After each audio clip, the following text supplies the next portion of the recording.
think that is a good example of the danger of an echo chamber. I mean, the same thing happened to some degree in the aftermath of the Cathy Newman video, because what happened the next day was that the Guardian newspaper in the UK posted a story saying, I think the title was something like Channel 4 has to call in security experts in the aftermath of interview. And then in the first few lines, they characterized me with all the epithets that I'm characterized by people who think they hate me.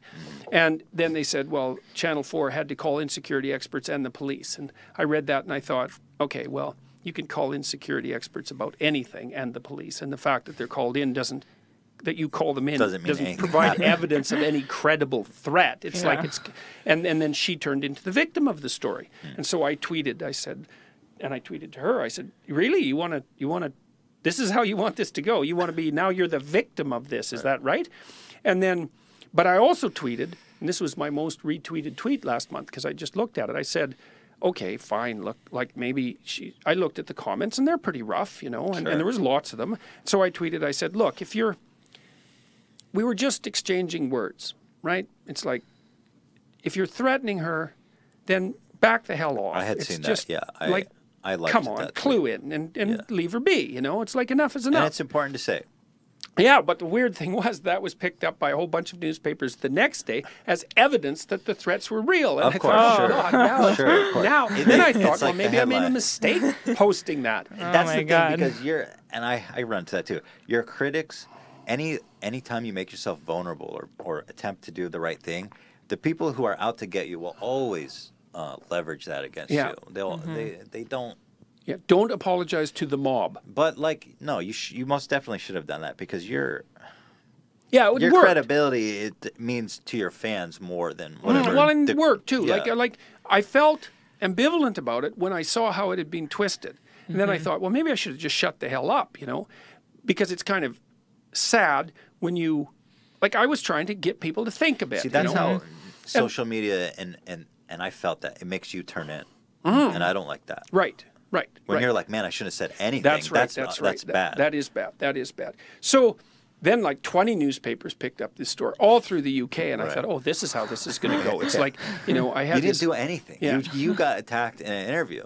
That's right. And then all of a sudden I'm the perpetrator. Yeah, exactly. I thought, well, that's cute. And then, so that's kind of like this situation that you were describing, is that the fan base around Cathy Newman, or at least her ideological allies, let's say, said, oh no, this is terrible. She got victimized by this brute professor and all his legions of troll followers. I have 5 million troll followers apparently on YouTube, which is pretty impressive. And they're all trolls. That's also interesting. But then there was a backlash against that, right? And it was some of the more serious journalists, I would say, came out of the woodwork and said, hey, wait a minute here. Like, no, this isn't a simple victim-oppressor narrative, even though that's the only story you radical leftists know how to tell. That's not really what happened here. And then it settled out, well, apart from the fact that I would have rather just had the sort of conversation with her that we're having, because that was my goal. Right. It couldn't have possibly worked out more expediently for me, you know. And one of the things I've noticed... Which is kind of her fault. She was looking for expedience. Yes. And it ended up backfiring, favoring you and hurting her. Yes. Well, it was the same thing that happened with the protest. This has happened to me. It's another reason why I think I was able to remain composed during that interview. I went to McMaster University about a year ago, a little more, and it was just insane. Like, the protesters occupied the room, and they were all chanting and yelling and screaming away, and there was... In those crowds, I've noticed this, in those crowds, there's always 2 or 3 people, they're usually men, who are, a lot of them are just like silly, quasi-deluded, virtue-signaling, 18-year-old people who just don't know any better, right? They're there because their professors sent them, and, you know, and I'm looking at them and I think, oh, you know, you're just deluded kids fundamentally. But there's always a few people at those rallies who are really not good people, and there were a couple there. They're just psychopaths who were looking for trouble, and I could see a couple of them. In fact, they were the same ones at a couple of different protests, and one of them was behind me with a woman, and they were blaring an air horn at me from about 2 feet away. And that was like, look, I don't care. You can yell all you want, but like, you deafen me at your peril, right? So anyways, I dealt with that. But I just let them yell and scream and do their thing, and I tried to talk, and they drowned me out completely. And then the police closed the venue because there were too many people in the room, and the protesters wouldn't leave. So then I went outside, and I stood up on a table, and I talked to people outside, you know, and that video worked out extraordinarily well for me again. But what I've noticed, this is the thing that's been so strange, is that over the last 15 months, knock on wood,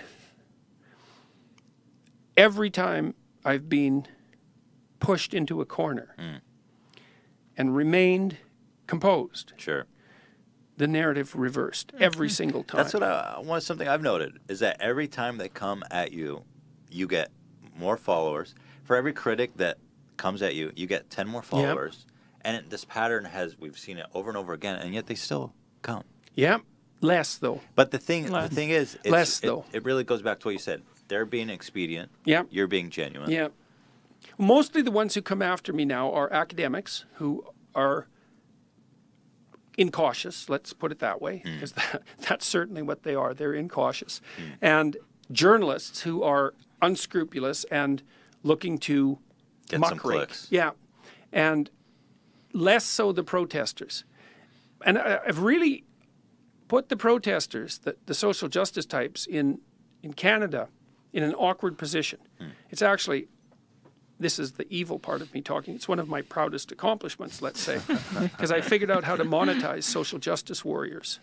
How's that? Because they come out and protest against me, and then my Patreon account grows. Oh, yeah. And that just irritates them. You sell tickets, your Patreon account grows, you get subscribers. To death. It's like, oh my God, what am I going to do with this guy? Doing it. It's like, we can't let him talk, because if he talks, then people listen to him. That's no good, because he's this evil guy. He's an evil capitalist, which I immediately admit to. It's like, yeah, I'm an evil capitalist. It's like, you got a problem with that?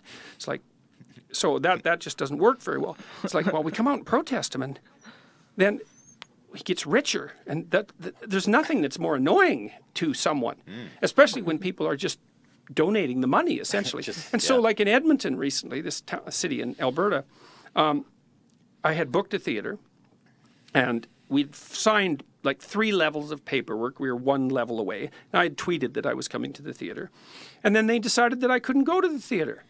You know, despite the fact that I'd had a book published by a major Canadian publisher. It's Penguin, you know, it's not like, it's as credible, as reputable as it gets. And so they just canceled it, and then they lied about it. It's like, oh, well, Dr. Peterson hadn't signed the final paperwork, which was true in the narrowest technical sense, because we were operating on good faith. Certainly wasn't your intention to ever cancel that. No, it certainly wasn't. Which is what they made it sound like. Well, or that I jumped the gun by announcing it. It's like, no, look, guys, we've been negotiating about this for a month. You gave me the go-ahead. I went through the 3 lowest strata. There was one formal thing that had to be done. So they canceled me.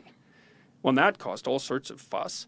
But then an hour later, this guy emailed me from a hotel, and he said, oh, you can do it at our hotel. We have a venue for 700 instead of 250, and it's sold out. It's like, yeah, and the Ryerson University canceled our free speech event. We had 200 people slated to attend. 1,500 people came to the one that we held as a replacement. When will people learn that trying to repress free speech only makes it louder? Yeah.